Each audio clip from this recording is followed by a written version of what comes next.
biggest thing, my name is Anthony. I am the CEO and founder of Ant Farm Financial. We focus on primarily is going to be fund creation, tax liability, and entity structuring, which is all the foundation that anyone would need to be able to run a business. Right. Because most of the biggest problem most people run into in starting their business is they don't have any money.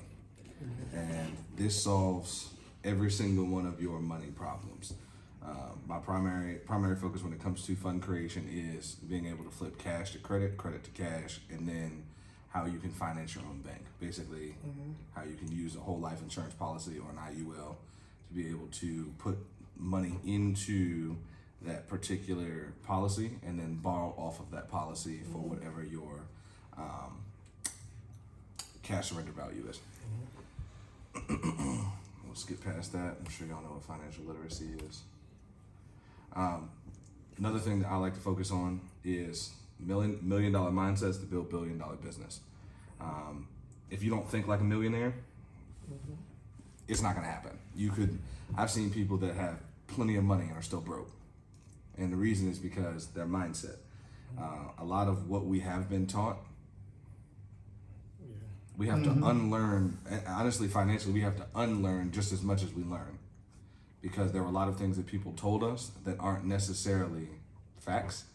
It was their feelings-based opinions, as well as their idiosyncratic life experience. It's it's anecdotal. It's what most of us, the problem is that we were taught to be consumers. No one was taught actually how to manage money. Most people don't even know what money is. Or they'll describe money and they'll talk about it as currency. Currency and money are two different things. And the first thing I always like to start with is you have to change your mind. Is that if you cannot think like a millionaire does, there's no way it's ever going to happen. You could touch 2, 3, 4, 500 grand and still never be able to become financially free. Right. Where if I had 100 grand right now liquid, I'd never work another day ever, simply because I know what to do with the money. And that's literally a millionaire mindset. Is that you should only pay yourself 20%. You want to be able to live on 20%. 20% for yourself, 50% back to the business, and invest 30%. 10% into 401k pension, another 10% into stock market or portfolio, and then another 10% into your savings account. And when you can live off those particular margins, you've established a millionaire mindset. Having money doesn't mean that you spend money. Working at the bank, I see people that have, I'm talking about shitloads. I'm gonna be myself there. I'm talking shitloads of money, and they'll come in and complain about an overdraft fee. Like, I'm talking about they have hundreds of thousands of dollars in one account, and another one they wrote a check off of thinking it was the other account, and it overdrafts or bounces the check, and they're coming to the bank trying to plead with me to get the fee back. But that's because people that have money don't spend money, and they don't just let it walk out the door without them knowing where it's going. Right. So honestly, that's going to be like the biggest thing is going to be mindset. Second thing is credit. Really what credit boils down to being is the time value over money. That's really it. What credit allows you to do is borrow or have money today that you get to pay back tomorrow, next week, next year, whenever. Whatever the creditor sets, that's actually what the terms are, is that it could be next month, it could be next quarter, but credit really just allows you to leverage time over money. And that's extremely important in business, simply because if you cannot leverage time over money, you'll work for the rest of your life. If you do not understand or establish a platform for how to leverage time over money, you'll always be chasing a dollar. Most people chase money. The problem is money doesn't like to be chased. A lot of people do not understand the rules of money. Money does not like to be spent. Money does not like to be sitting idle. Money likes to be out back in the market, collecting its friends and bringing them back to you. My best example is that money is like the best college girlfriend. Is you got her, and you know she gonna bring back a couple of her friends, and that's legitimately what money likes to do. Right. Money does not like to just sit in an account, and even if it's drawing interest, that's not what money enjoys. So, money likes to be back out into the market, collecting more money and bringing it back to you. It's the reason why for banks, the deposit ratio is only 10%. Meaning that if you deposit $10,000, the bank is only responsible for, or is only required to keep 1,000 of those dollars in the actual institution. That other $9,000 is somewhere else, and typically that $9,000 gets put into either some type of foreign bonds, treasury bonds, safer investments that the bank knows that Gain interest. exactly they can gain and it's not a huge percentage, but it's usually a very guaranteed percentage. And that is what banks like, because that's the only way that banks make money. Banks make money on interest and fees. That's literally the only way that banks make money. So it's, but this is extremely important to understand how to leverage credit. Cash. Now, in finances, really, there are two pieces to how you can get money. You can either have money via cash or currency. The biggest difference, honestly, between cash and currency is that money is generally accepted as payment for goods and services and repayment of debts of any given kind or socioeconomic context. Currency, the difference is that it is physical, meaning that currently we have a flat currency. That flat currency basically means that $100, there is not a corresponding amount of gold in the Federal Reserve that matches that particular amount of money. Because since Nixon, we abandoned the gold standard, and now money is basically backed off of that the federal government says that all the money's there. That's it. Faith. Yes. And if U.S. government has never kept a single treaty that is made with anybody, and so for me, it's not necessarily a safe bet. Hey, careful, we got a Marine in the house. Oh, no, please. So, one thing about it, two things for sure, they fuck about money all day, every day. Yeah. Now, I'm here now because honestly, pretty much, we've done most of this. I've done everything you're saying, but if I can learn more to help me get better, okay, and where I want to go on the next stage, because I'm trying to retire in the next 5 years, so Okay. I need to get the capital up so I can get some more properties from him, get some residual income in, and you see me in Mexico. So here's what I'll tell you. If you have any questions along the way, I'm here to answer whatever questions you have for me. I can do this, literally, I can talk about this all day, every day. If you have specific questions, toss them out there. When it comes to especially like retirement, if you all are looking to do an REIT, that's the best move right now financially, because what's going to happen with the housing market is it's going to fold. It has to, because historically you can't go up without coming down. It's the numbers. There are no numbers to support just continually riding a high. And the biggest reason why it's going to crash is a lot of people during COVID got second mortgages. And those second mortgages, as soon as home values depreciate, the bank is going to be like, hello, Mr. and Mrs. So-and-so, that $80,000 equity line that we gave you, we need full repayment in that in the next 60 days, or we'll be foreclosing on your home. Thanks. They can do that? Yes. They can call a loan just because the value's dropped? Yeah, because they loaned you the money based off of the value. And now when the value changes, that loan is untenable for the institution because it fucks with our limits. So they're going to be looking at you like, well, institutions have the right to call in any debts. They have to give you a time period. Like, they can't just say, well, we need our money by Friday. But they can give you a 60-day, 90-day repayment window. in which that if that loan is not settled in full, they Yeah, but you know what? The smart money, what me and Pat did, we just took the HELOC. Okay, we had over $400,000 of equity in the house. We're taking the HELOC to pay off the mortgage. Yep. Okay, so we don't got to pay that HELOC back for another 10 years, and we don't have to make a payment on it. Okay, Oh.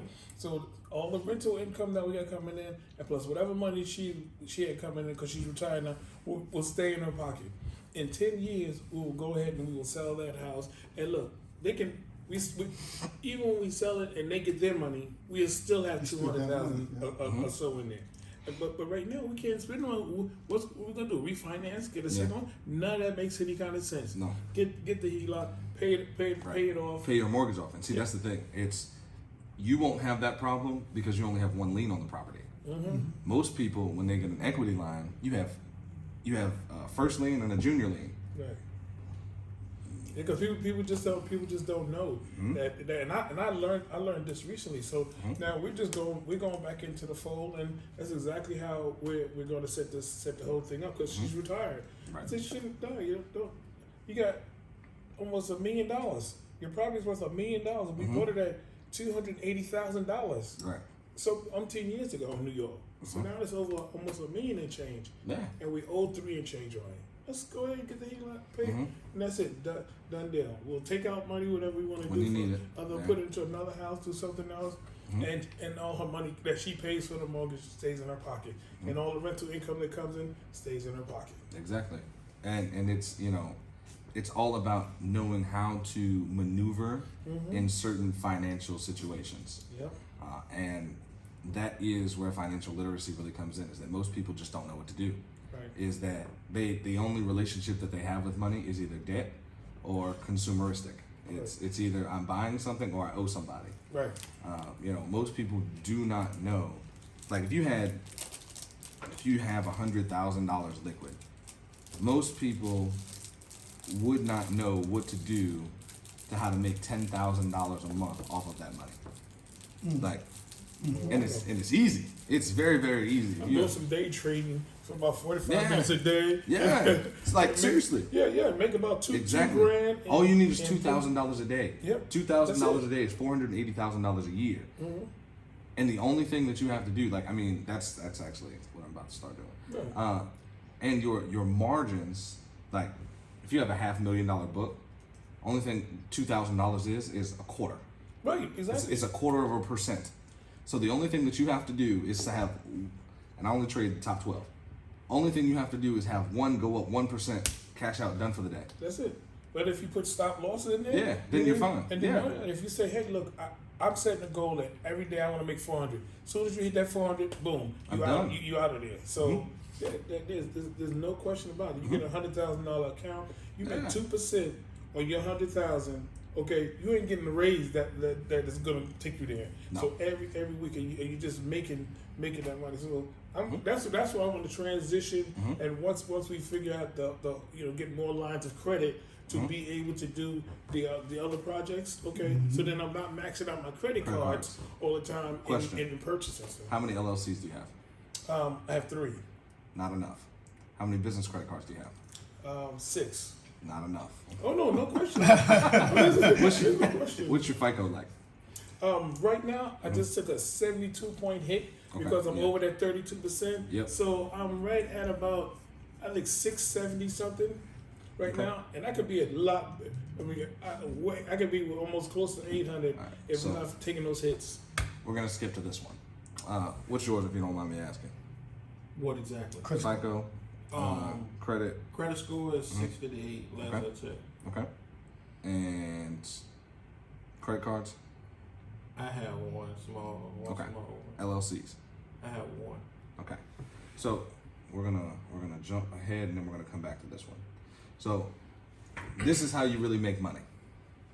This structure is how you make money, and the reason is because each of these different entities can have has its own EIN. Yeah. The EIN number is actually the only thing that you should use it for is a lending vehicle. All of your LLCs become holding companies. The only thing that they are doing is placeholders. Literally, it's just your FICO. I mean, not your FICO. EIN is literally the exact same as your social, meaning that the government allows you to be able to borrow off of that particular number simply and only because that's what the rules are. So your EIN number, most people run a small business the way that the banks want you to run a small business. You don't run a business the way that Coca-Cola runs their business, or McDonald's, or any major conglomerate, because this is the structure that they use. Right. Most people just get 1, 2 LLCs and all right, let's open up shop. No, the reason is because if you only have 1 or 2 LLCs, it's like trying to hold your phone up like that. It's always going to, there's no base, there's no foundation. However, laptop doesn't fall over because it's got 4 corners. And so the same thing you have to do with your business is that you should have C Corp that's got 2 S Corps under it, managing all of your LLCs and then funneling all of your funds into a nonprofit. What that allows you to do is be able to maximize on your funding strategy and minimize your tax liability, because nonprofits don't pay any taxes. Right. So basically your LLCs, the real structure is the 1 C Corp and the 2 S Corps. All the LLCs are literally exactly what they say. Limited liability companies. Right. It's to mitigate your liability. It's like putting a bulletproof vest around your business. Is that if somebody sues you, they can't sue you personally. They have to go after the business, which is fine because you can just go to the SEC website, apply for another LLC, spend $100 and get another EIN. Yep. Question. I was told that when you create the LLC, if you don't submit a separation of entity form, you still can get sued. Is there any truth to that, or is that just? Yes, if you pierce the corporate veil, which a lot of people do, and they just don't realize what commingling actually is. So what commingling is injecting personal finances into the business and vice versa. Meaning that if you take, for instance, most people when your business pays you, most people don't label that particular payment. They just go to the bank and pull out money. Yep. And most people, what they do is they bank personally with the exact same institution that they bank business-wise. And what they do is they'll take cash from the business account and put it right into their personal account. And that literally completely destroys any protection from the LLC, because that's known as because what I do, I call it owner's contribution and then owner's withdrawal. Yes, however, that can still be, if you got audited, they would still look at you and be like, no, you don't. Because here's the thing. If the numbers are the same, for instance, you do a $5,000 withdrawal from the business and then a $5,000 deposit, apples to apples.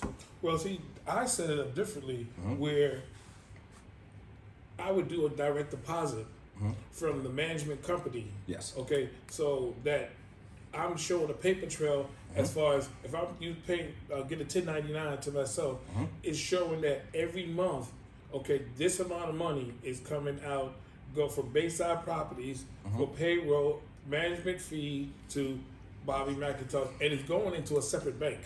Okay, right. That's the smart thing. It goes from Bank of America to Capital One. Yes. Okay, so I realized that, and then the other thing is when you set up the LLCs, okay, don't set them up with, for example, don't put down I'm the owner. No. Okay, Yeah, put down you're a manager. No, Okay? but see, look what he got here.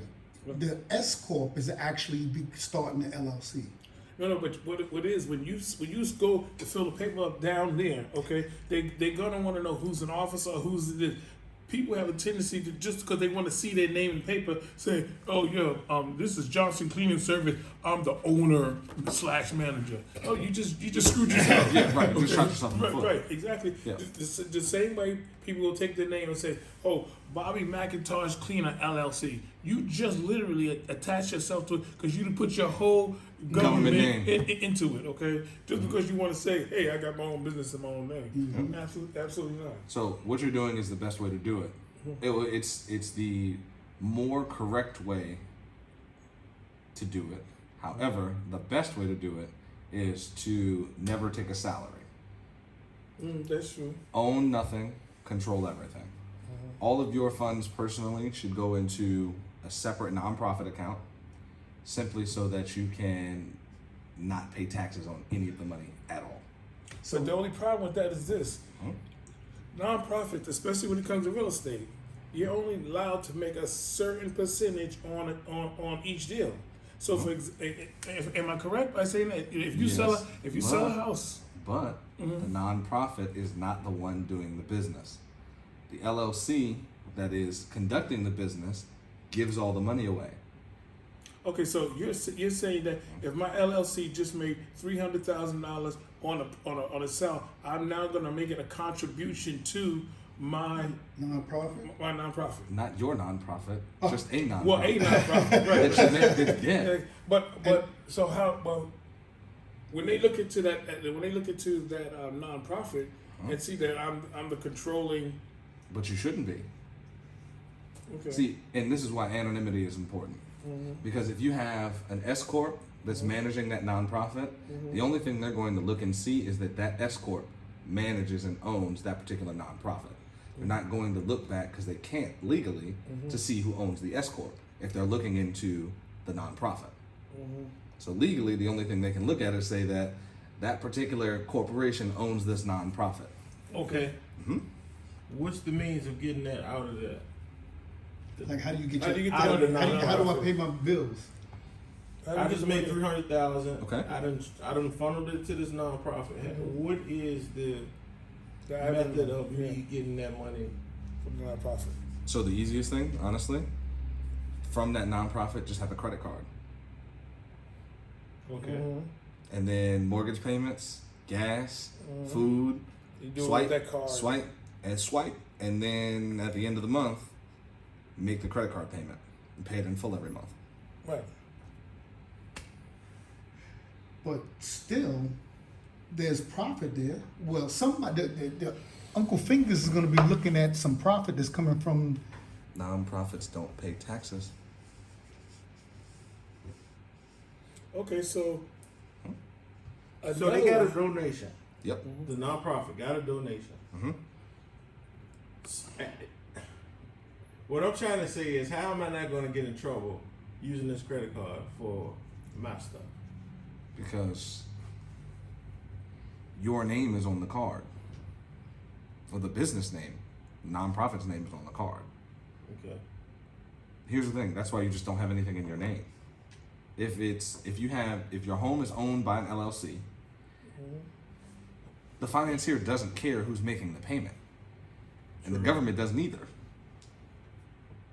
Because unless you break that 750 threshold, my mom works for the IRS. Honestly, that's the only reason I know a lot of stuff. Unless you break that 750 threshold, 750. 750,000, Okay. meaning that it is not worth it for the IRS to look into right anything under $750,000. They don't have the manpower. They don't have the people. They don't like when people do this, but just because Donald Trump only paid $750 in federal taxes, and it's only because it wasn't because he was smarter than anybody else. It's just because he knew the rule book. Yeah, he pimped the game. Yeah. I was never mad with him about that because everybody who got in business with him already knew what he was about. Okay? Right. So his intentions, that's the only reason why he's going to actually get in trouble. Yeah. But that was his intention from the beginning was to defraud people, right. undervalue the real estate. That's where he's really going to get in trouble. But to bankrupt $900 million You can do it all the time. And look, so he was right by that. Okay, as far as that, but it's the method of how he got the increase in value when you want to get a loan and decrease it when you want to pay his taxes. That's a red flag all day. It is, but here's the thing: there's a much easier and safer way to do that. So businesses only pay taxes on earned revenue, meaning that whatever your gross revenue is minus all of your expenses. If you make $100,000 and you had $75,000 in expenses, your tax liability is $25,000. Smart people, rather than taking that $25,000 and paying taxes on it, you just give it to a nonprofit in which that you control, and now you made zero, and you're at set paribus again, meaning that you have zero tax liability. And because you're controlling that particular nonprofit, all the money is still there. So question, Yes. what about when it comes time that you wanna get a loan and an entity is saying, let me see your profit and loss statement, let me see some, your some Well, profit. I want to tell you, it's I wasn't thinking in that line. What I was thinking more so is, with the profits I'm going to make off of some upcoming deals, I'm going to funnel it into a whole life insurance policy. Yes. Okay. So it's none of the money is ever going to be in the bank anymore. I'm going to be paying it into that policy. So if I buy a $500,000 policy, okay, I'm now. The question In is, some what are your cases, limits? right? That's exactly what I said. What was the question? That there's What are your limits. limits? You can only put a certain much. amount of money in. 6,000 a in- year, right? 70, it's 5,700. Well, right, but it all depends which Right, which which kind policy, you right. get. So if I want to pay a policy off early, I don't want to do 20 years to try to pay off this 500,000. So any money that's made from this, it's automatically being funneled, automatically going into paying this off. If I make some money from stocks and I compound my interest, I go ahead and I'm making a payment, making a payment, making a payment. So once it's at its mature point, then I get another one. Okay, and then I keep getting those. So if I need to borrow money, I'm borrowing the money from myself. Yep. Okay, and then not only that, it's a tax shelter. So that's how I was looking at it, as going forward on what I wanted to do, because a lot of these bank institutions are having their own issues in itself, and the strongest money in the market are the insurance companies. It's okay? it always has been. Always. Because here's the thing, that's how money is created. Yeah. So most people do not know how money is created. Every single time you open an account, the FDIC, Yeah, insurance. not only do they insure it, but there is a correlating whole life policy that's created for every single account that is opened. But the Those government funds, owns them. right? The government owns them, and so what happens is when you put that initial $50, $100 deposit into the bank, technically they inject $250,000 because that's the value of the policy into the economy, which then takes every single account that is open, means that there's another $250,000 that's dropped into the bucket. And then what they do with that is they sell that debt to banks. They sell it to like your centralized banks. What's up, guys? How y'all doing? How y'all doing? Good. Grab it, let her get that chair. Yes, if you would. How you doing? Good, brother. Thank you. Mr. This is my Jones. wife, Tawana. How you doing? Good. Good morning, man. How you doing, buddy? How you Great, man. Good. Pleasure. Y'all know, if you got a woman, you can always blame the tardiness on the woman. That's how it works. you need to move that bag. I want Yeah, to you're rewind. fine. Don't beat me up. Right? I'm a dummy. Can you pay the mortgage with a credit card? Yes. Yes. Oh yeah. And that's the thing is you should never. This is not a conversation for those that like to that are having more credit cards is the easiest way to launder money. Easiest Yeah, way. pretty much so. Because if you have 100 credit cards that all have $100 minimum payment, you can get rid of $10,000 every month, like clockwork. You should pay for every single thing possible with a credit card because you can. Like there is literally not anything other than a line or a loan payment with certain institutions that you cannot make the payment with a credit card. You should literally live off of your credit card. Yeah. You know what, OPM. CarMax didn't let me pay with a credit card. For No, they My car won't. note. They won't. Neither will like Lowe's or Home Depot payments. They won't let you put it on a credit card. No, they won't. so let here's do what you that. do. You can set it up on a bad. set it up on a auto draft from a bank account. Right, and that's why I asked the question, Right. because I was always told. Here's how you fix that no, problem. You're not doing that. And this is how you turn cash. This is how you turn credit into cash. 3%. $50 at the Apple Store. I just seen it. I just seen it. That's the merchants. It's $50. They charge you 3%. And here's the thing: if you send yourself, I know, trust me, I got it all figured out. So, okay, go ahead. What you do? If you want to say, okay, I've got $10,000 on a credit card. Take that credit card, you stick it in here, $10,000. They're gonna charge you 3%. 3% of 10,000 is 300.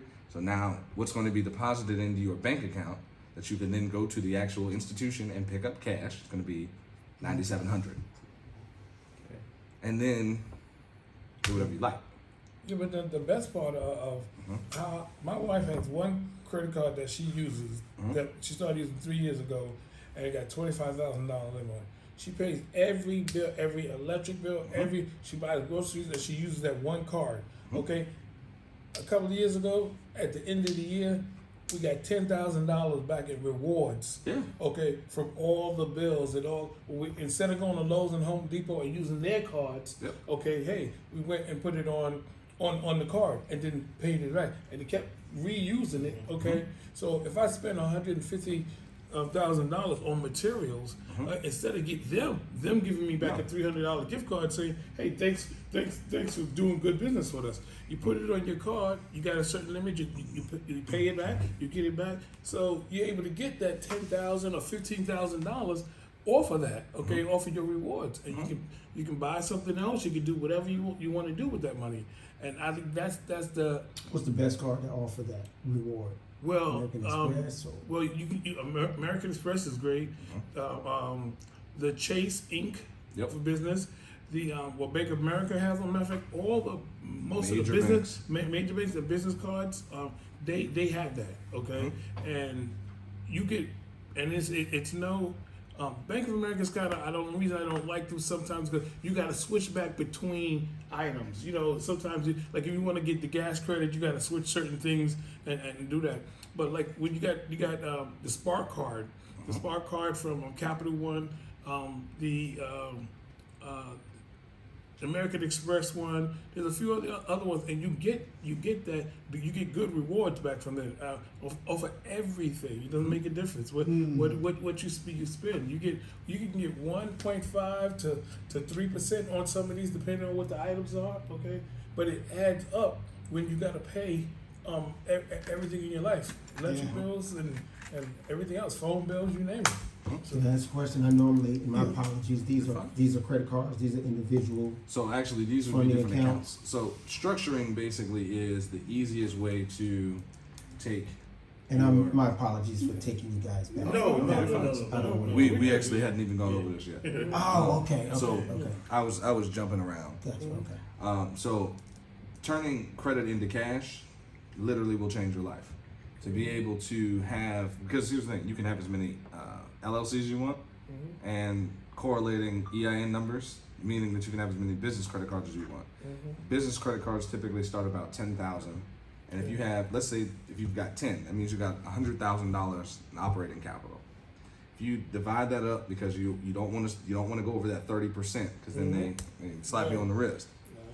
So what you do is you take money from this one, put it over here. So the first month, say you take 10,000 off of that first card. Then you take the funds from B, pay back A. So that you're only charged that 3% fee they're going to charge you to get the actual cash. Because if you beat the amortization schedule, meaning that if you put the money back before that 29th day, bank doesn't charge you any interest on credit cards. Right. Because it's amortized monthly rather than, it's amortized via your statement date. So if you can beat that schedule, because you just got to know what those dates are, Right. then you can put the money back and you got to borrow all of their money using OPM for free. The only thing that it cost you was actually putting the funds in your account. Then you take funds from card B, pay back A. Likewise with card C, pay back B. Now you've created a 60-day cash window. Actually, infinity. Right, because it all Well, cycles. I think the 0%, the interest for 18 months to 24, 0% interest. That's one of the best systems to utilize, because if you get that before that 18 months come up, you've already paid that off. Okay, now in most cases, you can go back to that credit card company and you can ask for an increase on that line. So every time they give you an increase, you can start that 0 to 18 or 0 to 24 back over again, or you can say, hey, look, this guy's offered me something better Doesn't over work here. for cash advance. Doesn't Yes. work for cash advance. No, you can get your cash advance off the card, right? But you're gonna You still gotta pay it back. interest on it. Yeah. Or no, what do you pay that if you take $10,000 off a $25,000 card, cash advance, it's as long as you haven't paid back before that 18 or you start starts accruing automatically. interest all Day one. automatically. Day one. Okay. And that's why pulling cash advance doesn't work. Right. It's not that it doesn't work. It can, but this is 3%. They're gonna charge you at least 7%. Usually, and that's the best scenario I've That's seen. low. Right. That's usually your cash advance is between 19 to 29, but 3% is because you want to put the funds somewhere. You don't want to just pull out cash because then where do you deposit the cash? And then the question is, where did you get the cash from? If you're doing it this way, you can label it as you're literally taking funds from one LLC, making a payment to another LLC, which is going to improve your cash liquidity, which is also going to give you, it's going to help your profitability statement because it looks like that you're making more money than you actually are. And it's not something that you want to do long term. However, when you're trying to start, it's the best way because when you go to the bank and you say, I want $1 million, the bank is going to look at you and be like, okay, cool. They're going to want either between a 1 to 1.5% ratio, meaning that if you want $1 million, you have to prove that you have $1 million. It doesn't necessarily have to be secured, but they want to see it on paper. And so the only way for you to be able to get that amount of money, like for instance, what's the most amount of money anybody's loaned from the bank here? From a bank, Yes. maybe 175,000. 150. Yeah. So anytime that you get over, I'm at the wrong bank. I think you talking about a personal loan? Yeah. no, I'm talking about through your business. Oh yeah, through the business. Yeah. Matter of fact, more than that. Okay. Through the business. That's only because I had the monthly statements that was showing that my Right. I was bringing and generating 100,000, 80,000 a month. Going through. So there was no issue for them. Right, and that's the only way that you can get that type of money. Yes. Here's the thing: banks do not like lending over $250,000 because anytime they're lending over $250,000, excuse my French, is the bank's cheeks are flapping in the wind because the FDIC is only going to cover $250,000. So if they give you $500,000, all you got to do is take the LLC, burn it down. You got the money. They have literally no recourse for you personally. You can't use that LLC name ever again. And they're gonna be calling you until the cows come home, but they literally have zero recourse to be able to get their money back. Because As long as you don't sign as a guarantor Right. of that particular. Right, but that's the reason why that your corporation owns the LLC, which Okay, creates a because I level was of going to say anonymity. LLC is limited liability. Company, So right? you 50%. No, No, No, I thought that's what that meant. no. no. You have no liability. Zero liability. on unlimited unless, and we were saying earlier, unless you tie yourself financially into Into the the LLC by corporate- actually corporate saying vein. you're the owner, Owner, right. or you're actually commingling funds. Is what we were talking. And that's the reason why you never do that. Literally, it's always you want to have corporation that owns the LLC because what that creates is a level of it basically is like two firewalls. So you can burn down this house, but if we've got two firewalls in place, your house may burn down, but my house is fine. And it creates anonymity. No one can ever legally, it is illegal for the United States government or any of the 50 contiguous and non-contiguous states for them to, if they're looking into prosecuting an LLC or taking legal action against some form of entity, they can look at that entity and that's it.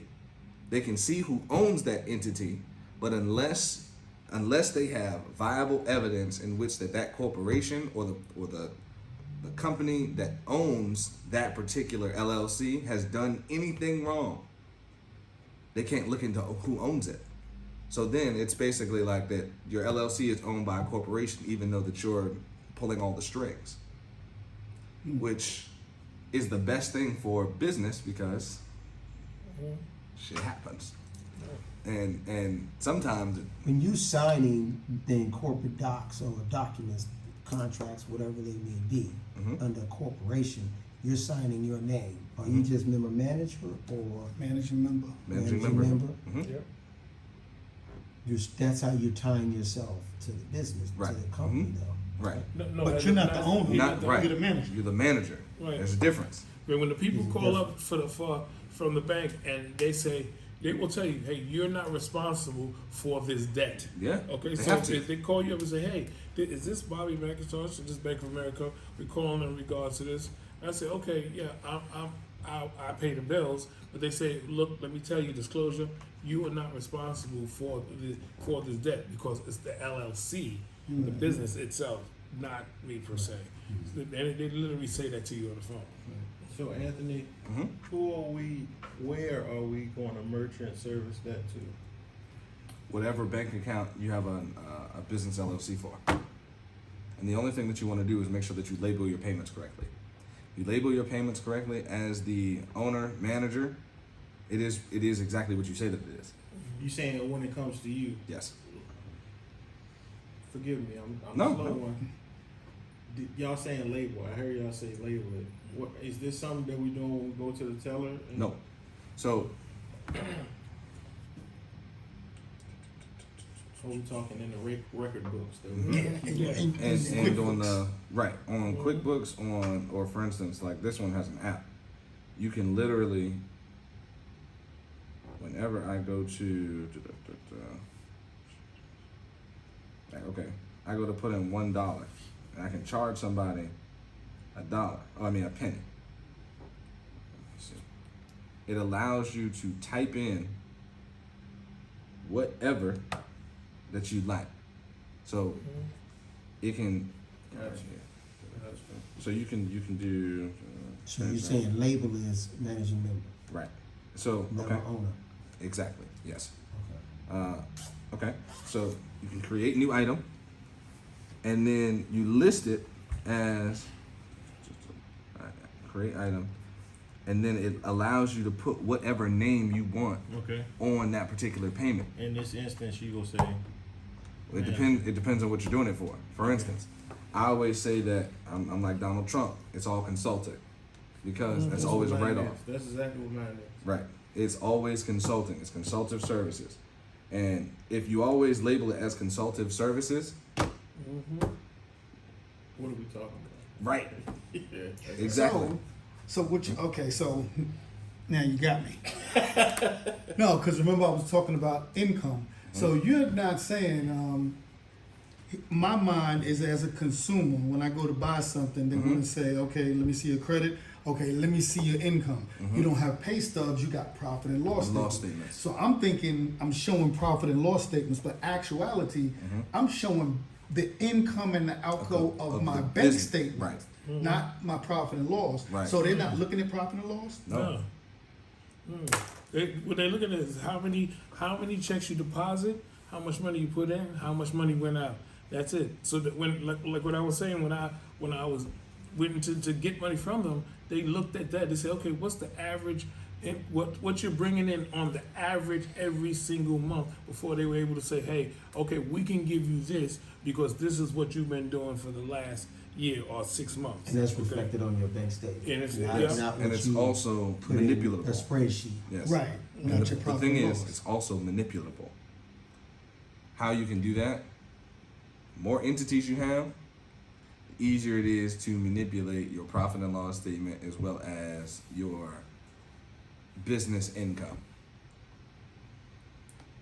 I never show a profit and loss statement You because, shouldn't have only to. because that's something they could somewhat used against you. Yes. Okay. Well, versus where you give them the bank statement, they'll ask for 6 months bank statement or the last 3 months bank statements. Okay. And if it shows that okay, you brought in $60,000. Okay, and you're maintaining a balance of $15,000 to $20,000 a month in there. That's how they actually go about saying, okay, hey, we can help you. You know, we can work it out. Okay. That's a lot of bookkeeping, boy. Yeah. Oh yeah. Oh yeah. But the question is, here's the thing. This is good for her to hear. But Because she just spent days Oh, trying yeah. to get our stuff together for our taxes, taking the bank Here's the statements. thing though. With the way that modern technology is, people work too hard. Yeah, because I just go to you go to Cash App and all the other ones that you use. They literally itemize all your taxes, everything else that came in. I have one program I use. It's called Simply Invoice. Okay, anything that I'm billing you for as services or consultation, anything else, I put the person's name, get a job and everything. It literally calculates everything to where it tells you what taxes you're supposed to pay on it, and then at the end of the year, I can for this client, like for this client right here, I can and for this client right here, this is everything, and this client right here, and it that works, okay. And it breaks down the materials, profit and loss. Yeah, well, see, no, what I do on the invoices indicate what's materials, okay, and what's labor, okay, on the invoice. Now I just got You still got to plug that in. yeah, but once you get it set, once you get it set up, and let's say you receive a payment, you put in there, okay, Pop in. your payment, and boom, but it all calculates itself up. So now, I started working with these guys, tax hive, okay, and they're one of those companies that they look at your whole business scope, and one of the guys from Shark Tank. I forgot what the guy's name. One of the white guys Mr. from Shark Wonderful? Tank. Okay, yeah, I believe that's who it is. Okay, he started that, and their whole job and perspective is to tell us what we're doing wrong and help us get it started. Now they charge you about you gotta pay them about $1,000 a month. Okay, but let's say for example I get a contract and it's $150,000. They're gonna say, hey, look. So that you don't pay no taxes on this is what you have to do, or this is what you have to show based on what you're spending and everything else. I'm giving them a try in regards to that, because it gets to be too much stuff that you have to. That's try to worth it remember. if you're going through projects. Right. And that $1,000 a month coming out of that particular project, Right. and you move into other projects, that's worth it. Yeah, because the That's worth taxes is the thing. It's because I want to transition into something else after going through this stuff with COVID. I mean, shit, it's a nightmare in itself. The losses was astronomical. Okay, so trying to get back in and collect money from state, federal, and all the rest of that, and then making sure that you're not getting hit with maximum taxes. Okay, stuff like that. We can't do it ourselves. I know I can't. So I'm trying to see if between what you're saying here and the whole life insurance stuff. So that's why you hire a professional. Exactly. You Yeah. a professional? I am. Okay. Yeah. See, the thing is, when you go to a doctor, they practice in medicine. They don't know exactly what they're doing, Right. but they know more than we do, and that's why we pay them. I don't know any doctor that doesn't make 6 figures, and the reason is because you'll pay anybody as long as they have a history of not killing people and tell you that they know what they're doing. That's it.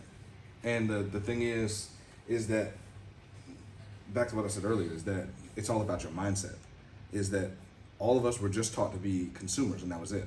We were not taught how to manage money, how to make money, how money is actually created, and how money should be structured so that it works for you rather than you working for it. Because when in a consumeristic mindset, in capitalism does not require competition. That was the biggest lie when it came to antitrust laws because of the Rockefellers.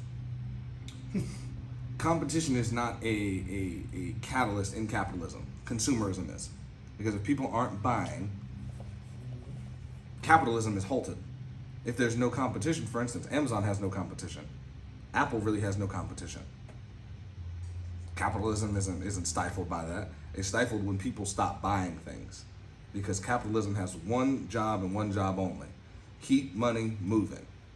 And if the money is moving, the money can make more money. So it's all about your mindset and the relationship that you have with the money. Most people look at money and they're too sentimental with it. It doesn't matter. Like, I can lose $100,000 tomorrow, and I'm gonna still go out to eat where I was planning on going out before. I'm not gonna lose any sleep over it because supply and demand. And seriously, think about it. Like, it's the elementary economics of it. Yeah. Okay. When you break it down like this, supply, economics is all one thing, supply and demand. If there's a lot of supply, that means the demand has to be low. If the demand is really high, that means that the supply has to stop. Therefore, if they print money every single day, it's not scarce. Things that are scarce are valuable. Things that are not scarce are not valuable. It's the reason why there are more Honda Civics than there are Aston Martins. Likewise, is if the government is printing money every single day, it really can't be that valuable. Because if it was that valuable, they wouldn't print it every day.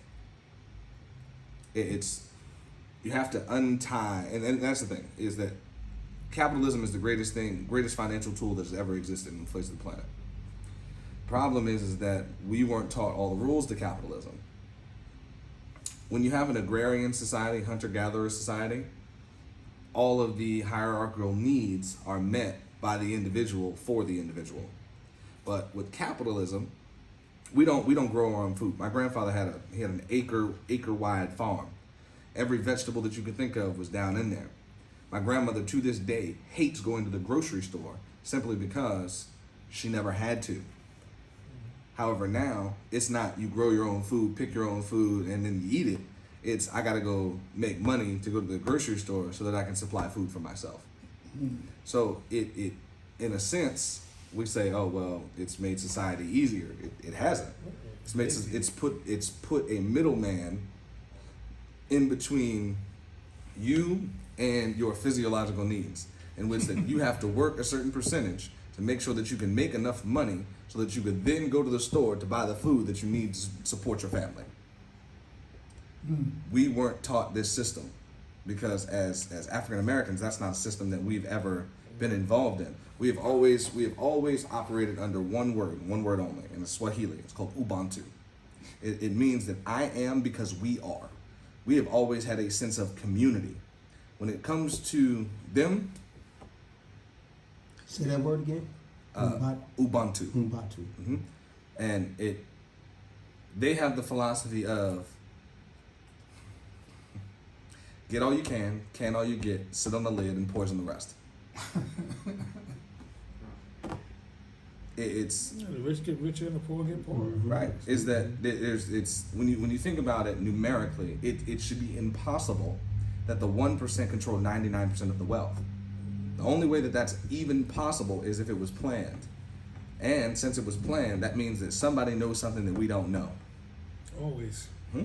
And so my job, my responsibility is to, number one, unlearn is to dismantle some of the bad habits that we've been taught in our community especially when it comes to the regard to money. Is that people are worried about, like, I can't stand people that never want to spend money. Like, oh, I'm saving. You saving for what? If excuse my French again, if the shit hits the fan, none of the money's gonna be worth anything anyway. What are you saving paper notes for? Unless you are saving gold and silver, and you have the physical gold and silver in a safe at your home that you can defend, protect, and go get at any point in time, you don't have any money. Because what happened with SVB? People heard that the bank was going to fold, and then everybody went and tried to get their money out. Exactly. And that's the only reason why it folded, was that everybody decided at one point in time to go get their money, because the deposit ratio was only 10%, meaning that one out of every 9 people can get all of their money at any given time. So if 2 out of every 9 people go to the bank, one of them is going to be So stopped. what do we have? What should we maintain as security? Gold and silver. You should honestly, and in this present day and age, you should have your portfolio should be split 3 ways. You want to save gold and silver. If you want to be contemporary when it comes to spending money, put all your assets in crypto. The U.S. dollar right now is struggling, and it's not going to get any better. Can government buy some crypto? Yeah, the government. That's the reason why Bitcoin dropped. Gotcha. Was that The it main like? naysayers. The main naysayers. Because here's the thing. It's all you have to. Okay, the main word. They was the main one. You And then cannot listen Charles to Schwab. what people say. Have to watch what their hands do. It doesn't matter what comes out of their mouth. Lip service doesn't mean a hill of beans. It's literally you have to follow the money. The reason why Bitcoin dropped was, like I said, supply and demand. The government literally came in and bought as much crypto as they possibly could afford because in 2020 they signed into law that we could convert all of the funds we have in the Federal Reserve into crypto. It was the same bill with COVID relief. People don't know this. Reading is fundamental. Because of that particular sentiment, they bought so much that the people who were initial investors in crypto, they were like, oh, wait a minute. Nah, this doesn't seem right. Only because the zenith of like Bitcoin in particular was decentralized currency. So if you have the biggest dog in the world taking a bite out of what you said is going to be completely decentralized, that basically flips that on its head. So And we should be getting some Bitcoin. Oh yeah. And here's the thing. Do your research. Bitcoin is not the only avenue. For instance, I think that As far as crypto. yes. Okay. I personally think that there are much better coins. I think that Bitcoin is going to be the biggest dog in that fight because if you're not first, you're last. Ricky Bobby. They were the first ones to do it, and they've done it the best, and they're the biggest one at the moment. And I don't think anyone's going to surpass them. This is when you can know Bitcoin will be submitted. When they buy Ripple, you can write that down because that's what's going to happen. When Bitcoin decides to buy Ripple, now we have a problem. Is Ripple a crypto? It is. It's got its own coin, but and this is why doing research on crypto is very important. Ripple right now has the best blockchain software. Their blockchain software is unhackable. I mean, it's So we should be investing in Ripple. Ripple. not necessarily. That's why I said do your research. It depends on what you want to do. Depends on if you're looking to just buy and hold. I would do Bitcoin because it's going to over time. It's always going to have that steady investment. Now, if you really want to make some money, you want to buy Ripple, but then you're going to have to sell it at a certain point because Bitcoin buys it. Other people that know this are going to be like pull their money out, and then it's going to drop. Drop, right. And the only reason that's going to happen, and it's going to make it more affordable for Bitcoin, is because once people actually figure out, because Bitcoin really doesn't have the best blockchain right now. Like, I was selling houses via smart contracts. Smart contract is basically the blockchain software that allows you to secure. It basically allows you to secure the network so that you can do all digital signatures. Ripple is the best when it comes to that particular blockchain, which is going to be more important, especially when it comes to getting rid of paper and not having the documents altered after they've been actually signed. So it's the most secure. Is what you're saying. It's right. It's more secure at the moment than Bitcoin, and it's proprietary. And Bitcoin has been trying to get their hands on it for like the last 3 years. Problem is, they're gonna just pay for it, and the easiest way to do that is just buy the business. And Ripple knows his worth, basically. Yeah, and they're not going to. Right. Because why would I sell? Why would I sell for $1 billion when I'm worth $1 trillion? Until you create an environment in which that I have to take 500 billion, and then it's like, well, fine, but I'm not going to settle for anything less than what I know that I'm worth. So, questions? No, I also think that even I think that kind of currency is kind of it's to me, it's too volatile for me. Okay, I mean, I got bitcoins and some, and I got in some of the stock where it was you bought it at 3 and 5 cents, and then as soon as it jumped up to 12 cents, I sold it. Just dabbling in and out of it, and I lost money in Bitcoin before and everything. But So here's what I'll tell you. Hmm? Nobody thought that cars were going to be a thing until people that sold horses and buggies went Right. out of business. Right. Is that So the dollar gonna go out of business. yeah? Right. Soon. Iran already said they're not accepting U.S. dollars. And so I get you because Iran. I'm like that. I'm really Iran. That's Iran what has I already do. said. Playing with Robin Hood and doing all that. You have to develop a certain mindset to do what he's talking about doing, and whether that's with Ripple going in and out, checking it, or take Bitcoin and just leave it and don't worry about it, going about your business. I think that's the smartest way, right? Do what you got to do, keep on putting it in, and going about your business. But if you're worrying about it, those that worry about it ain't for it, and that's what happened to me. Panic selling And I will over kill time you. I lost Yeah, money. so I get Right. it. But I kept worrying about it. Just Panic put selling it, will let kill it go. you. Like, okay, Yeah. think about it. Cause I panicked. Over the last 6 months, Bitcoin was at 20,000. It was at 18,000. Went up to 20, and now it's at 28. That's a 33%. Then it hit 50 and This was 60 a couple years ago. Yeah, this is like It had got low Yeah. recently. like, and that's the thing is that it's made a 33% jump in the last 90 days. right. Nobody said nothing. And nobody's right because it's all going to. When I tell you, it's all going to happen so quietly. Because if they let it take too long, people will fight it. For instance, why do you think they were saying at first there was a coin shortage? And then after that coin shortage, they said there are certain businesses you go, like for instance, I love Chipotle. I'm at Chipotle 2-3 times a week. Exact change or card payments only. Why? The modus operandi for everything is important, and the reason why they're doing that is so that people stop carrying cash. People stop carrying cash, they stop using it. That means businesses will stop accepting it, and will go to. People talk about they don't want to have complete digital currency. Oh, your currency is digital now Yeah. because it's just numbers on the screen. I don't have money. It's literally just numbers on the screen. I'm old school, man. I'm telling you. I don't like all this tap and scan like Hey, this but you- because but it's still all your information. You got all sorts of. I mean, it's It's so the way that it's crazy going up. I know. No, it is. But I also feel like this. Like I opened up an account in Africa, okay, because my $1 American dollar is $50 there, okay, and so whenever I get some more money and I put it into the account because my $1 is $50 there. So if I could do construction or I could help build a hospital there, okay, because that's one of my end runs there, okay, I'm already building that up. But I'm looking at the fact that my $1 American dollar is $50 there. So you put $250,000 of American money into that bank, okay? All right, so that's that. I mean, because the American dollar ain't gonna be worth nothing here, don't mean that it's not gonna be worth something someplace else. Okay? That's so okay.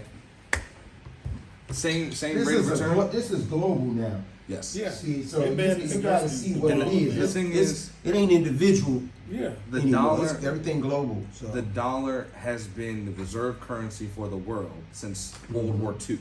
yeah, it's global. Everybody's debt is in U.S. dollars, and our debt is in U.S. dollars. Everybody trades in U.S. dollars. It is if the house is burning down and you're the first person out, you got the best deal.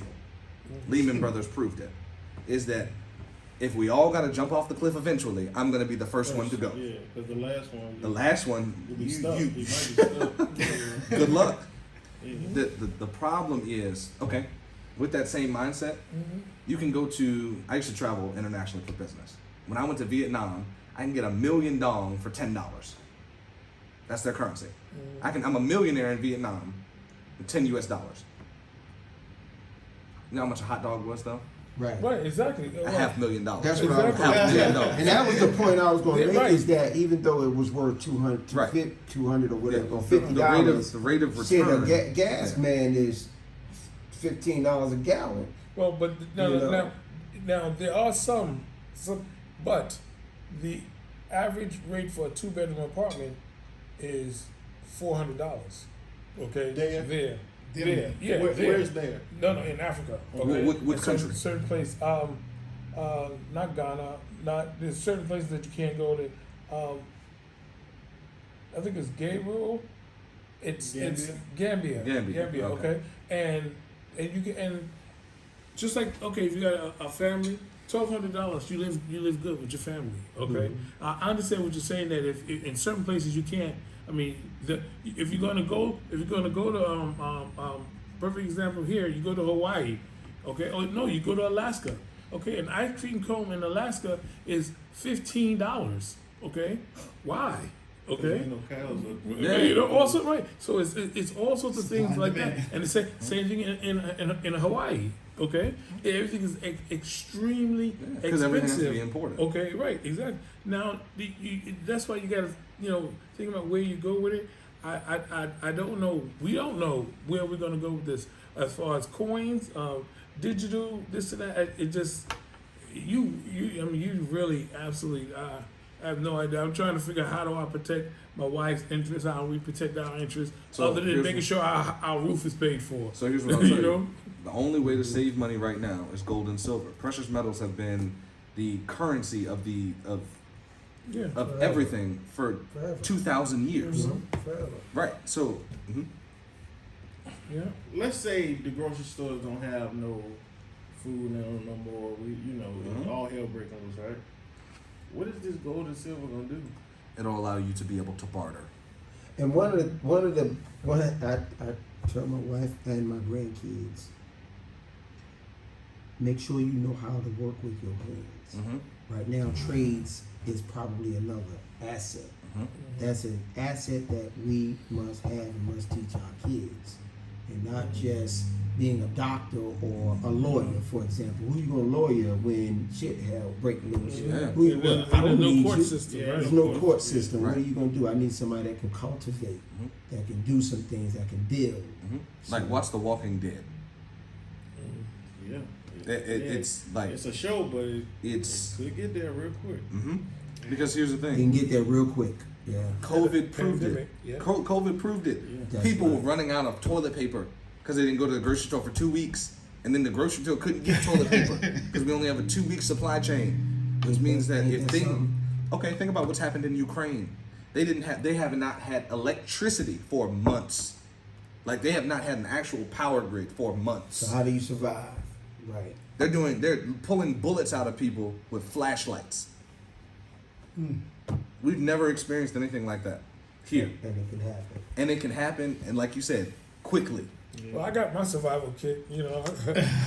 I got quite a few of those. The food that lasts for 5 years, and then the solar panel coolers and all. I got a few of those in case of emergency. Yeah. So listen, fellas, we got it about another half hour, and I really wanted to get down to the nuts and bolts of building business credit and steps and structuring. Because I think we are. Everybody in real estate. You real estate as well. Yes, sir. Okay. I'm hoping that your explanation can help, I guess, all of us in that area, because we're buying, of course, either developing, building, and or both. So, here, we need to know how the best way to get money to. so here's the short of the long answer. You need as many LLCs as you all can afford, because the question is, how much do you want in funding? That's the question I'm asking. A house Um, Well, 500,000. That's it? Now, No, is a couple- it individually or is that how much the we REIT? want funding? Oh, go ahead. Right. I'm talking about, is that individually or the REIT? Because remember, if we do a real estate investing trust, 4, 5, 10 people come together. I like the idea you were talking about, Yeah. put in $1 million and then borrow $2 million Right. and then pay back everybody's $1 million, and then you got Left. $1 million to work to flip, Yeah. and then another $1 million that's just sitting there in the investment vehicle. Well, So- I'm not a team player, so. Okay, so let's say individually. I'm not a partner kind of guy anymore. No, I'm not that guy. So But- individually, Yeah. about $250 a piece. So I five. say 500 because two reasons. I wouldn't want to max out 500,000. Okay, and I want to be able to purchase, rehab, Okay. do it over again. So- Purchase, rehab, do it over again. I can do that in 9 months. That's a long time. 500. So what was the No. question? How much How much do you need? How much do you- for what? For for the building the build- business credit? How much do you want? Right. How much do you want? oh, for me it'd be a couple $1 million. Yeah, I don't need no 500,000. That's nothing. Right. We go through that, Exactly. we go through that with Right. nothing, Yeah, man. in your sleep. But Yes. right.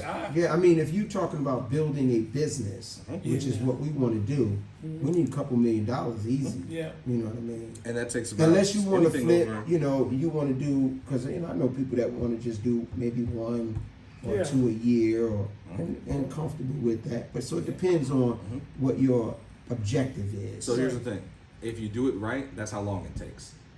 If you do it fast, you can do things one of 3 ways. You can do it right, you can do it fast, or you can do it cheap. Right. If you do it cheap, it's never going to be right. Right. That's right. If you do it fast, it's not going to be cheap. So, for instance, you wanted to do it in 4 months, so half the time, it can be done, but it's going to cost you the service debt on that is going to be between 12 to 15%. Okay, but this is the thing. My strategy started a long time ago.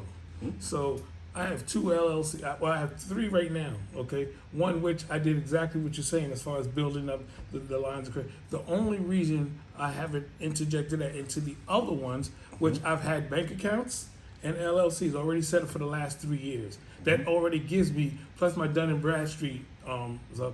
So what I did was get the tier 1 credit first by getting gas cards, all the rest of that stuff. So I And got net that for 30s, all net of those. 10s. Right. So the only reason why I haven't gone to the next stage, which is why I'm here today, because I want to go to that next stage on the other 2, but I've already built a strong foundation for those, right? So here's But what the I'm credit saying. score, It doesn't matter. okay. Oh, when you initially start applying for those, they look at your initially. Now, out of the 6 cards I have, only 2 of them have my business and my personal credit on it. The rest of them don't. So here's the thing. Your structure is not big enough to build the type house that you want to build because you don't have enough lending vehicles. Right. It's like trying to play 5-on-5 with 2 men. Good luck. So how many LLCs you think we should have to It start depends with? on the funding amount that you want. For instance, if you want $1 million, you're going to be at 10 LLCs minimum, because that's $100,000 per entity, which is not difficult to get, but it's not a cakewalk either. So it's all about how you build your foundation. So in each LLC, someone having its own Right. credit accounts. Yes. Okay. And Right. then what you can do is then you take, for instance, you have 10 LLCs, 10 banking relationships, and 10 business credit cards. You can literally funnel all those funds into one account to be able to then go to the bank to say, I've got $100,000. You can either do secured or unsecured, and say, now I want $500,000, because the bank will give you a 5-to-1 ratio Yeah. on secured funds. So, I'm sorry. Take the money from the 10 accounts. We could throw that in one account. We're going to the bank and then say, hey, look, I want need 5 from that one. Gotcha. Okay. And so you can do it the way that you've done it, but the question is, how long has it taken you? No, it literally from the time that I actually, I did it mine during the pandemic. When the pandemic first started, that's when I sat down and I started looking into these things, and I learned from this attorney exactly what you're saying here now. What I found out, one, is you can open up these entities, but if you don't have any, they looking at 6 months to a year. They looking at some time for you to have, in order for you to say, you can't just open it up and 30 days later say, hey, I want to file for a line of credit, or I want to That's file actually for not those true. things. They doing it. They're That's turning actually up. not true. All right, so Real quick well, now. So here's the thing: you can go to Navy Fed right now and get 50 grand with zero paperwork. You know how I know? You know how I know? Because I just did it for all my clients. It's the game has changed a little bit. It's you have to know what industry to be in. Industry codes are very important. Oh yeah. I know Yeah. 19-year-olds doing this shit. Right. Yeah. Industry Be in the codes right are, industry? no, hell no. No. Okay. 2008. The Construction only and construction and real estate estate. are two of the and trucking are two of the most untenable. volatile. Banks do not lend to these industries at all. And that's why you should hire a professional, because we see this and do this every single day. Okay. Is that because of your industry, you might have one LLC that's for your construction business specifically. Right. But when it comes to creating funding, Right. Change the name. not even change the name. You want to change the Get- industry. yeah, You get a want to new be one. in consulting, finance, business, banking, insurance, anything else. Do we do 10 consulting? No, diversify. Okay. Because you never want to. Because here's the thing: they can change the industry codes at any moment, and if they do, now you got to buy 10 more LLCs rather than just diversifying and say, all right, we're gonna do 2 as consulting, 2 as management, 2 as shoot. Honestly, you could do insurance. Like you want to have a broad base so that regardless of whatever happens in the market, you're still going to be able to get money. Right. That's why I did mine as management. Okay, that the one that I'm telling you about, that's Was it real estate exactly management? no property management and construction management. Nope. Okay, The so same industry. So I'm not the one that sit here and guess and whatever. You stay up on industry code and stuff. That's all I need. We are only gonna be as good as our resource. I'm telling you right now, so we can sit here and try to figure all the That's right. with that. We got you. Okay, so let's go. Finish. Let's go. 'Cause I listen. Yeah, go ahead. The biggest thing I is don't want to debate it. it's you have to have a broad foundation, because here's the thing: you can go to the bank, you can have LLC, you can have the receipt from Secretary of State, EIN number, start a bank account, and go to the bank and get a business credit card same day.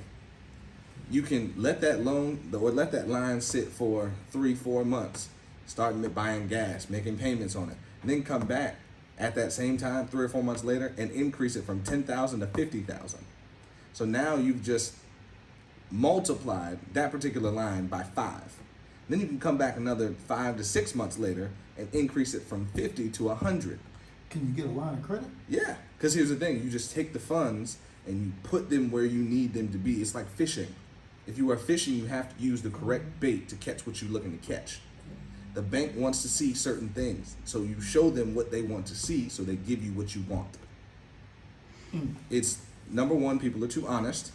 Number two, people do not know what the bank is looking for.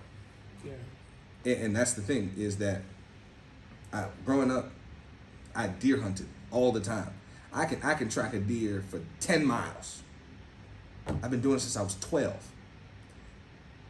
Same thing in this industry, is that you have to know the markers and the lines of demarcation. You have to know what you're looking for and what to look at. For instance, I literally told people, this was 2 months ago, one of these major banks is going to collapse. I didn't know which one. But when you look at all of the metadata, you can predict to say it's going to go down, and this is when it's going to go down. Simply because the numbers are empirical. Numbers do not lie. You want to amass a couple $1 million, like honestly, for REIT, for a REIT, what you really need is about $10 million, which means that you need to come to the table with 20% of that.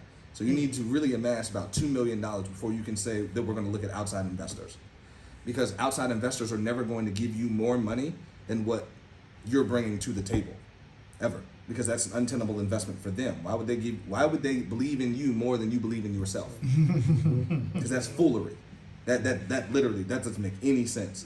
I can go to somebody and say, look, I got $2 million I'm putting on the books right now. You give me another $1 million. I'm calling a couple other people. They're gonna give me 500,000. I got one other person who's gonna give me another $1 million, and then we're done. But if I go to the table and I'm saying, hey, well, I need $1 million, they're gonna say, well, what you got to invest? I'm gonna be like, 5,000. my idea. I mean, you know, you can't just have a dollar in the dream. Like you have to be able to say, I'm going to be able to risk what I'm asking everybody else to risk, and you really don't want any questions. You want to risk twice as much as everybody else is risking. So if and that's the other thing with this REIT, what are you all looking to build? What are you all looking to do? Apartment buildings? Because honestly, if we're talking about like a neighborhood, you're in the $500-600 million category. Like I used to work for D.R. Horton. Like that's literally what they did was community planning, and so it depends on what you all want to do. If you just want to build, I'm thinking about small developments, okay, fix and flippers, one-offs. okay. So for that, honestly, $5 million wouldn't be bad, but that's also difficult to project because you can't necessarily with fixes and flips. You can't just say, oh, we're going to buy all these at one time and then flip them at the same time. Yeah. So honestly, what you all probably would need is like access to like $5 million to be able to make sure that your ratios are proper, meaning that if you spend $1 million and it doesn't work out the way that you want it to, that the bank isn't looking at you like, what y'all doing over there? Because banks are real quick when things don't work out the way that you told them it was, pull that funding. Because they don't want to be in a position that becomes untenable for the institution. Because then that means that their managers don't get their bonuses. And That ain't happening. hell no. In the banking industry, you get your bonuses one way or another. It's the reason why Wells Fargo, they were opening up credit cards for people and they weren't even there. Because they had an incentive at that particular time to say, if you close this many credit cards, we're going to give you this much money. Right. It's all about the dollar. It's all about. So I'm here trying to figure out what I heard Donald Trump say. I'm a master of debt. Yes. I said, well, damn, I'd like to understand what do you mean? Yeah. And he's played the game Yeah. in this game better than Yeah. anybody. I know. I can call him a crook and all that, but he done played the game better than anybody. He's the OG in I my know. opinion.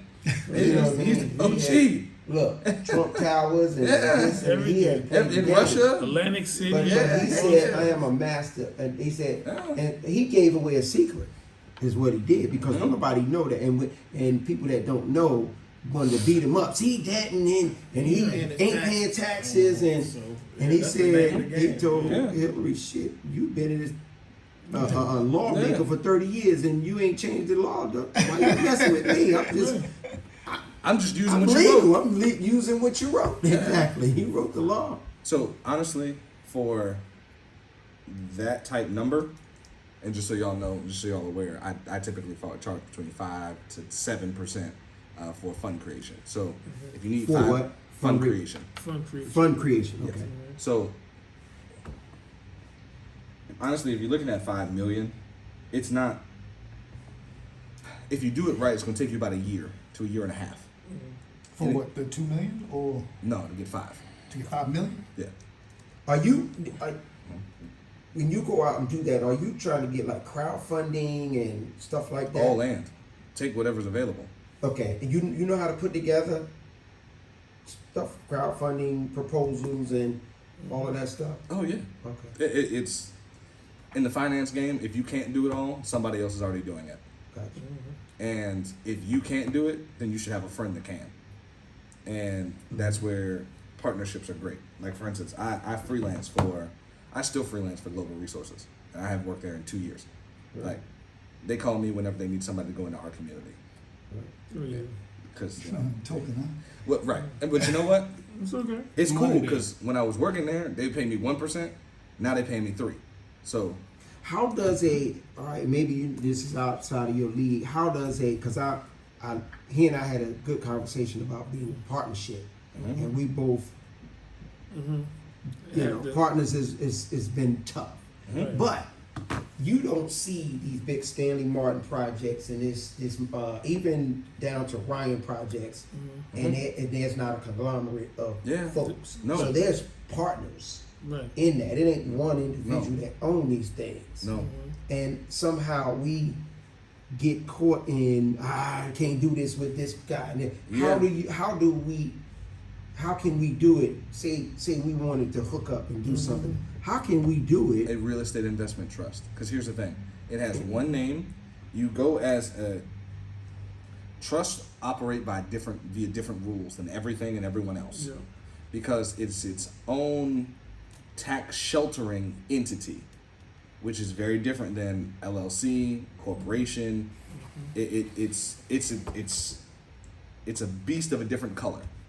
What you do is you start that particular trust, and then what you start doing is you say, you don't tell other people who are involved because it doesn't matter. The only thing that matters is you let them know what their rate of return is. This is what the project plan is. Do you want to do it or do you not? And them are your partners. No. Or them are No. your No. Right. No. All The it is just an investors. investor. It's just an investors. investment, Right. and We that's still what. make all the calls. Right. Is you have a director of that particular trust who is making all of the decisions. You have someone who is fundraising that basically goes out to say, all right, if we're doing a $5 million project, let's use blank numbers. Rate of return is going to be 5%, meaning that at 5% of $5 million, it's going to be a $250,000 return over, and you stretch it out usually over between 5 to 7 years. So if you guarantee everybody that puts money down a 5 to 7% return on their money, because if you're doing $5 million, if you have $5 million, you can flip it into 7 easily. So the thing is, you just have to figure out what your ratios are.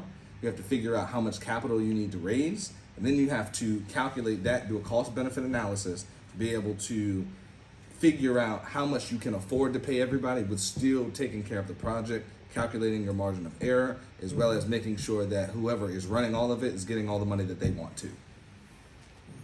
So the biggest thing is that's the problem in our community is, number one, we talk too much. Who cares if it's the Negro down the street that I can't stand? If he's got $1 million and I got $1 million, let's put it all in the same place so that we can be able to make some money off of our money. Who cares that I don't like him? Because in the Asian community, they don't give a shit. No. In the Hispanic community, they don't care. The white community, they could hate each other. Shoot, Jews are the same way. I have one of my clients, him and his brother. When I tell you, they will literally throw bottles at each other. They still do business together. I'm talking about if one caught one slipping, he would have smacked him across the face with a glass bottle, like it wasn't anything, and walked away like. That's because we bring them emotions into the business. Because money, we have to Leave the emotions out of it. leave that outside. Leave that outside. We don't have the time to be able to say, well, I'm only gonna work with people that I like. Okay, Right. as Kevin Samuels would say, buy a dog, die alone. It's the state of our community. We don't have time. We don't have time for the bullshit. We do not. Right. It's everybody else has figured out how money works. You have the Hispanic families. They all come over here. One person buys a house. Everybody lives in the house, and then 5 years later, everybody has a house on the freaking block. We got too much pride to do that. Is it pride or is it Yeah. lack of education or Both. You know, All of the Bible above. says that my Bible says that my people perish for a lack of knowledge and the fact that they reject it, which is sad. You can't not know something, and then when somebody tries to tell you something, You don't wanna you hear it. don't want to hear it. You're like, that ain't for me. Okay, well, stay broke. Right. And that's why I don't haggle on prices, and I don't do any deals. The price is the price. You want it, you'll pay for it. If you don't want it, that's fine. All right, Anthony. So what's the price? What's the Depends price? on how much y'all want, Okay. because it's all dependent upon. It all depends on what you want. Okay. and what objective you have? Because I think everybody's in a different place. We're trying to Everybody is figure in a out- different place. And go. that's why I tailor everything Right. specifically to what you want. If you just want $500,000 and the only thing you want is the cash, that's real quick. I'm here because Derek wants to pool. And cash. that's going to be So, that's going to be a I'm not going to say a tough one. It's a longer process because you have to make sure all of your documents are completely executed to the nines. Because anything that is what you don't want to happen is a hostile takeover. Somebody that sees that your documentation isn't right and swoop up and say, "Oh, okay, well, since y'all didn't do it right, I'm gonna do this, and now I'm gonna have right, and now all your investment is." So I guess it all starts with the individual Yes. getting to. Mhm. You said 2 million. Bobby said 500,000. Yeah, I think 500,000 is a better number because I'm thinking, you know, if I want 250, 500, I can't spend 250. No, I need to be able to spend 250, so I really need 750. 750. Really need a million. Might as Right, well round exactly, it up. exactly, and that's the thing. $1 million is not. It doesn't take that long. It also depends on how aggressive you want to be. I think that's what it boils down to. Yeah. Yeah. If you The personality, the aggressiveness of the individual. That's where anybody that would pool or come together got to sit down and iron those things out. yeah, those details out. Those are Yeah. that's what my partner and I are going through. We're going through a dissolution process right now. Is the biggest thing is I'm doing a $1 million fund creation for a client, and I'll get him done in probably 90 days. But it's because he's got an 840 credit score, and he's already got already got several businesses that are making a couple $100,000 a month. So that's gonna be That's a no-brainer. Right yeah, there. that's quick. He don't need you for that. I can help him.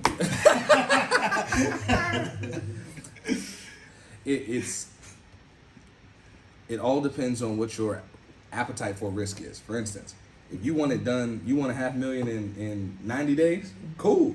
Right. But it's gonna cost you. It's gonna cost you 10%, so that'd be 50 grand. Or you can do it the more methodical way, and it'll cost you 25. Right. So it all depends on Which is wait a little longer to get it. Yeah. What you're saying. right. Yeah. It's like 9 months is if you want to build it correctly, because you can build it fast. And how do you go about? You said all the above. You go about getting the Yep. funds. So let's just say 100,000. Your fee, whatever it is, and you're gonna take you take off. We give you Back up. give you your fee, and we get the fuck out your way. Yep. The only thing that you have to do is open fund bank accounts. That's the only thing I can't do. Open and fund them. Yep. That's it. I give you all the paperwork. Basically, how it works is I want deposit up front, which is usually $2,500, and then whatever the entity costs are going to be. For instance, if you need 10 LLCs, then it's an extra $1,000 because I'm not paying. Right. Right, Understand. right. Understand. So once I get that up front, I open all the entities, give you all the paperwork, let you know this is where you should open this account, this is where you should open that account. Basically give you the rundown of every single thing that you need to do, that you need to say, get the account open. Everybody here has already opened a business account, so it's not like it'd be something new. Right. If you haven't, it's okay. Yeah, they giving me trouble. That's fine. We can trust me. We can work on that. There's always a loophole to everything. For instance, sometimes depending on your prior relationships personally with institutions, they don't want to give you a business account because what a lot of people will do, and this is what I did when I got divorced. I'd known all this since I was like 18, so I just went and opened a couple business accounts, and now my ex-wife couldn't touch anything. So she was a little pissed off that. Right. Because it's not technically in my name. It's the business. Exactly. And as the manager of that particular business, I can put my money wherever I want, as long as you do it right. Because It has to be done right because FCC or whoever gonna come in right, and I say, don't. "Whoa, this is not a legitimate Right. business. You don't have a real product or Right. service." Right. And that's where e-commerce, consulting, all of those things come in line. Because the only thing you got to do is buy something off Alibaba, and now you're an e-commerce producer, Yeah. and you can. That's a you can- wholesale. Yeah. Yeah. Right. So it's all about knowing how to take the right steps. 'Cause if you take the right steps to do it, it can happen fast. Now, I do not like to overpromise. I like to underpromise, overdeliver. If I tell you it's going to take 9 months and it takes 5, now I look like a genius. Right. But if I tell you it's going to take 5 and it takes 9, now I'm the asshole. So it's much better for me to tell you, well, it's gonna take longer and it not take as long than for me to say, to overinflate my ability. Because I mean, at the moment, I've got like 12 different clients. I'm doing a different funding project every single day. Like when I get off from Truist, from 5:30 until 10 o'clock, that's all I'm working on. And that's 5 days a week, because I've got that many that I'm trying to get done. So, and it's, if you do it right, this is a process that literally pays for itself. Like I don't ask for money unless I can give it back to you. And it's something you can wash, rinse, and repeat. It's something, once you pay for it once you pay for the structure to be built for you, you can go back to it at any time. I always chalk it up as a cost of doing business. That's all. What do you do about, what about credit repair, credit restoration, or building? I got somebody for that. I'm good. I'm just, y'all letting. I mean, if y'all want to do something, we good. But So if we one of the things we would have to, and this is sort of it, we need pooling, money, resources, is making sure that we don't clash in what, let's say you, Derek, what you want to do versus what I want to do. We'd have to make sure that stuff is worked out for sure. So we could all get together and talk about that. You know what I mean? Because I'm old now, and I'm not looking to I'm not looking to get out there in the dirt like I was. Yeah. And I renovated for a lot of years, and I was in there. I once some hole. I have a friend, man, said this. He said he's done very well in his life, and he said, right now I don't want to leave my family in poverty, and so And that's the way he is right now, and he's doing what he's supposed to do. He got, a lot of land, a lot of acreage, and he's trying to move some stuff and build some stuff, some homes, and he got a couple of buildings going up in Jersey, and that's what he wants to do. Yeah. And so that's where I'm at, and that's the best approach. Is if it's just about getting to the money, I'm not your guy. Because there are people that can do it much cheaper than I would. If you want something that's going to be sustainable, I am your guy. It's all about, if you want the best work possible, call me. It's not going to be the cheapest, and it's not going to be the fastest. But if you want, it's like BMF. You got the best product on the block, I'll charge whatever I want. Black Mafia family. Yeah. Is the best work is always going to sell, regardless. Right. It doesn't matter whether it's a recession. Doesn't matter. It doesn't matter if people don't have money. They'll go find it. Is that? And Eric Thomas says you have to want it as bad as you want to breathe. You can go without food for 14, 21 days. You can go without water for 3 days. Don't breathe for 5 minutes. 3 minutes. Yeah, right. You be dead as a doornail. Right. And that's the thing, is that if you want it bad enough, you'll make it happen. Yeah, you can't just want it. You gotta need it. Right, exactly. You can't So just want I it. guess you gotta need this thing. the last question would be, what is everybody looking to do? Well, I know I want to challenge you on something. Okay. Okay. I want to see initially what I did for my management company. I got $125,000 in credit cards. Okay. Now I'm going to pay off the credit card debt down to that 30%. Okay, and I want to go back at those guys to get increases and still get more credit for that specific company. Don't forget, you can start a couple more. Yeah, oh no question. That is definitely part. That's definitely part of the plan. But what like the construction company. Okay, I know you were talking about the codes. Okay, the construction company. I always gonna have a construction company because I got a property management company. I'm always gonna have a construction because one hires the other. Okay, when the guys call me up and I'm renovating apartments, I'm doing stuff like that, and I'm managing the properties for them. I have the construction company that does the maintenance of the buildings, Yeah. and we do that. So, That so company's that's doing another. the work, but you need the some money. LLCs, just shelf corps, Right. just to Well, get the well, money. For the well, no, money. right, but see, this is what I'm saying is that what I have established already, can we build off of what I already have in place on one side and then create the other ones. Like I want to improve the credit that I have with the cards I already have, and establish a line of credit Yeah. for this entity. Mhm. Okay, because like I said, I got about 125,000 in credit cards. Okay, but I need a line of credit. Okay. Okay, increase these credit card amounts right there, so that I'm not using that over that 30%. Right. Okay, Yeah. because that company actually hires the construction company, and that company also buys the real estate. Okay, and So here's the thing. Mhm. You should have a separate LLC to purchase your real estate. Everything needs to be segmented out. right, different usually with different If you're LLCs doing for different different projects. operations. Right. Every single operation should have its own LLC. Mhm. For instance, every single vehicle should have its own LLC. Every Mhm. single building needs to have its own LLC, because you want to compartmentalize everything. Okay.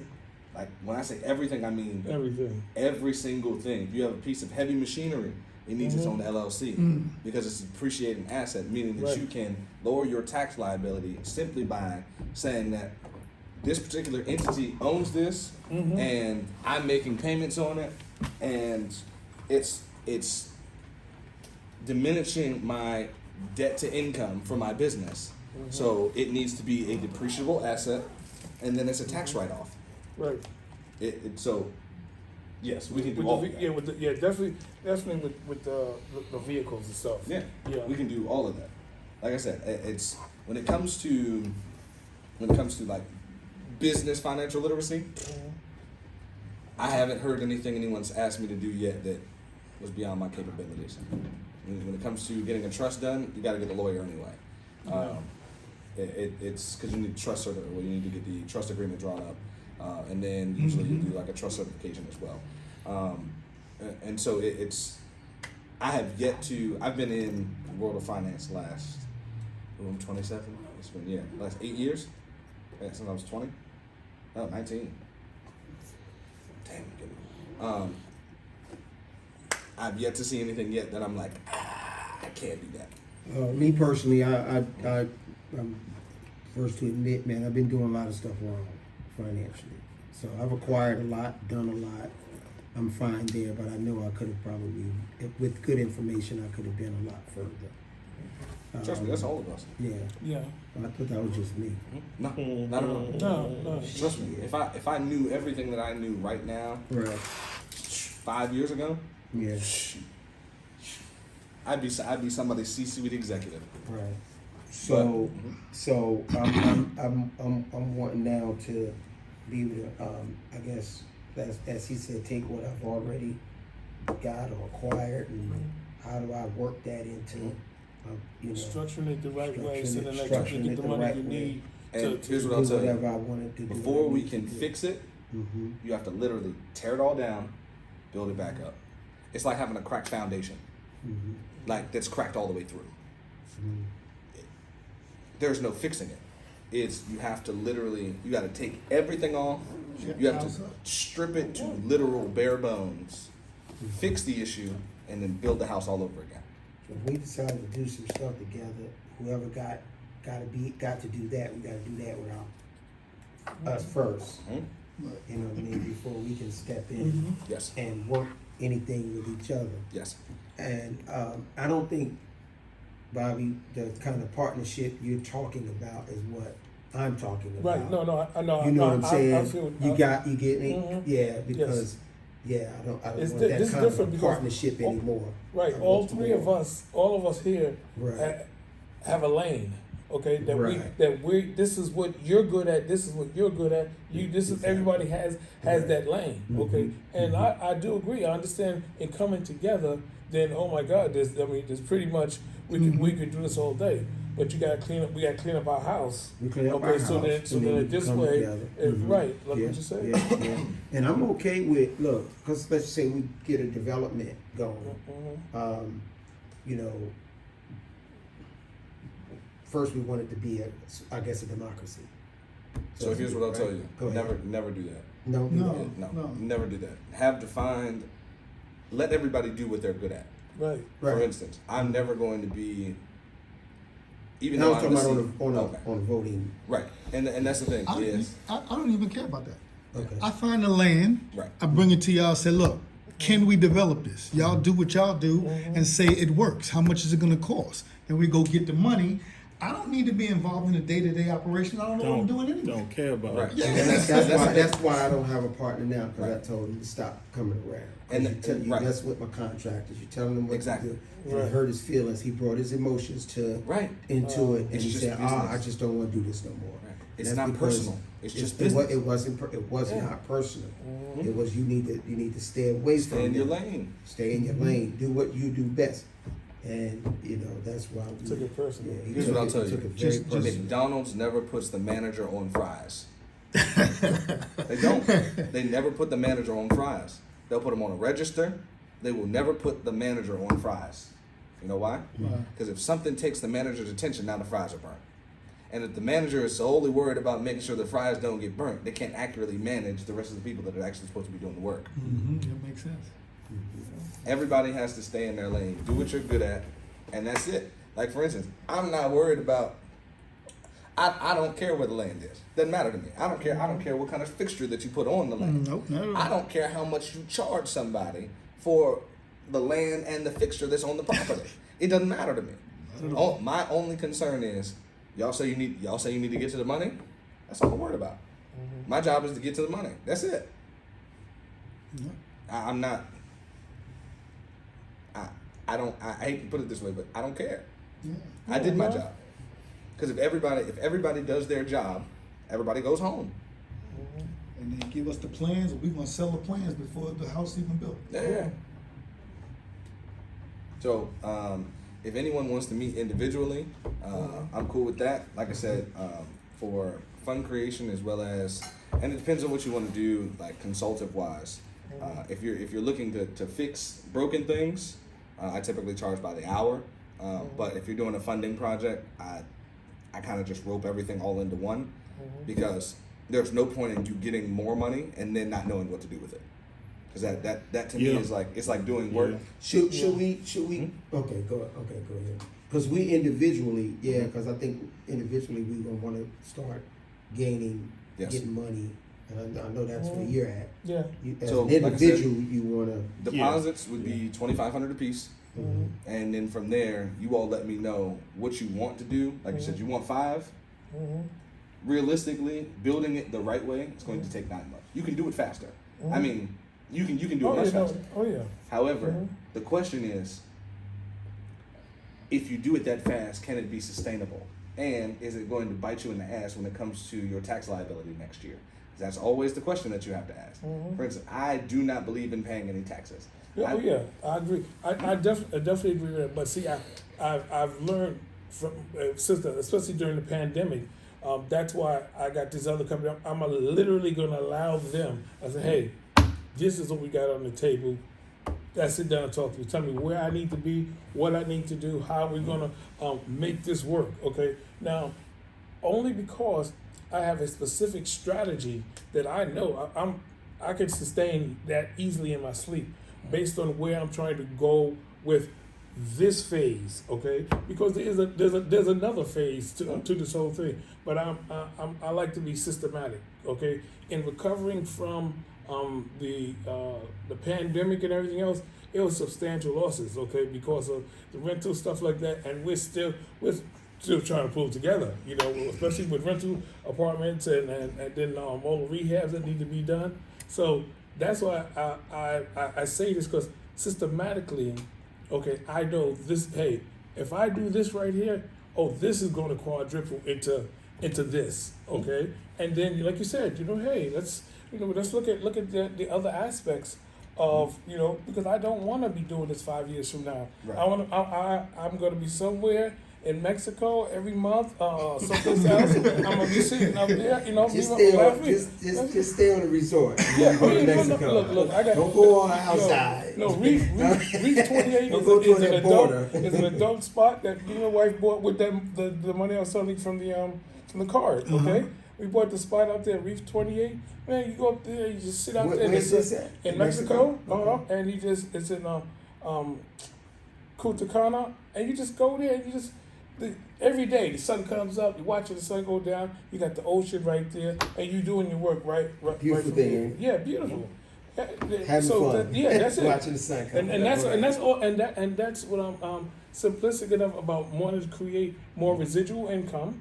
Okay, That's where I'm at. and where Create right, more residual right, income. and in paying off these houses with the HELOC and everything else. Now that also provides you with that other source of income because you usually be paying a mortgage.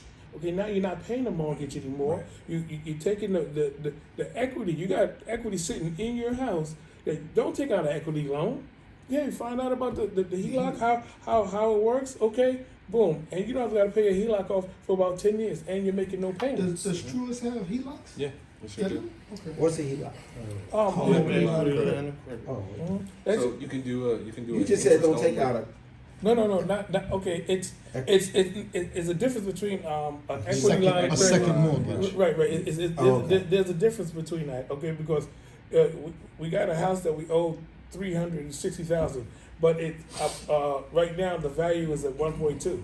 Right. Okay, so we have all of this equity in here. So instead of going there and saying, "Hey, let me go ahead and get a line of Refinance. credit or refinance it or something like that," I would like to get. I'm going to get that amount out, the 360 something. Okay, plus I'm going to say, "Look, you know what I want? I want They're going to say to you, "Hey, we'll give you 85% of whatever the total amount is." Okay, right, all right. So you're going to pay off the 360, and then you're going to take the rest of that money. We're going to invest it in whatever we want. We can buy more houses. We can put it into the stock market, like I was the day trade. We can do whatever we want with that money. We can pay off the other houses, okay, that is a rental, and now all of this money now becomes monthly income, cash flow, okay? And you got 10 years. So in 10 years, they're going to say, "Hey, all right, it's come to mature now. You can either pay them off, That's what I. okay, or you can sell the property." That's not necessarily the best way to increase cash flow. Because I get afraid that it's all got to be paid off one day. Mhm. It's got to be paid. So I'm scared to get caught out there Number one thing you want to do. doing that. I kind of played some of them games, and So sometimes they easiest way, get caught. structuring Mm-hmm. and beat an amortization schedule. Meaning Yeah, that all you, that. Mm-hmm. you put in the money back before the bank's charging the interest. Yeah, and If you can do those two things, the world is yours. Yeah, but why? Okay, you're saying that if on an amortization schedule of $1,000, okay, you're paying $200 in principal. No, $200 in principal, and you're paying $800 in interest. Okay, so you're saying, hey, you can increase your principal payments, okay, and pay it down a whole lot I quicker. think what he's saying. Right, yeah. is- I was going to is say, I you- don't pay and- interest. Instead of, well, on a mortgage, No. let's say the payment is $1,000. Right. You can pay $500 on the 15th, and the other $500 on the first one is due, and that'll knock off about 7 years. You're paying the principal. So if your average principal is $800 something each month, okay, and you pay January's principal and you pay February's principal, Okay. and then you go into February, you're paying February, March, and you keep going. So now you just pay a whole year of extra principal in 1 year. So your 30 years now down to 25 Right. or 20 or 21 or something along that line. So, but why would it not be feasible to pay it all off and not have to pay anything other than keep that money? Most people can't afford to actually service the debt at a rate in which that it makes sense to actually make, because honestly what you're doing is you're throwing a penny into a wish fountain, because at a $300,000 note, extra $500 or $1,000 even at that point means nothing. Right. Because if you calculate it out over a certain period of time, the bank still wins because the property, they loaned you the money for a set amount over a set period of time. 9 times out of 10, unless you have under a 2% mortgage or a 2% interest rate, they got you for double. Meaning that Yeah. if they gave you $1 million loan, you spent $2 million to own the property. If you go terms, if you go Right. full term, Exactly. right? Most people don't know how to calculate out how they're not paying that other $1 million, because it's not just because you're making an extra $500 or $1,000 payment every month. You have to know the specific amount and when, because the loan flips at a certain term, just like compound interest is the eighth wonder of the world. Yeah. Is that you really don't make any money on an investment until years 16, 17, and 18. Yeah. But most people don't.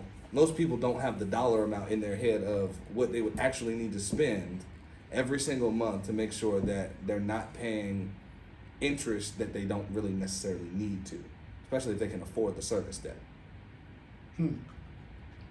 It's all about numbers. How you want your $3,500? There's 25. I can do cash. I can do I need car. I need 10 LLCs too. That's fine. I'm just going. Okay. Yeah, I can You do. I can do cash out cash. I something can you do want to.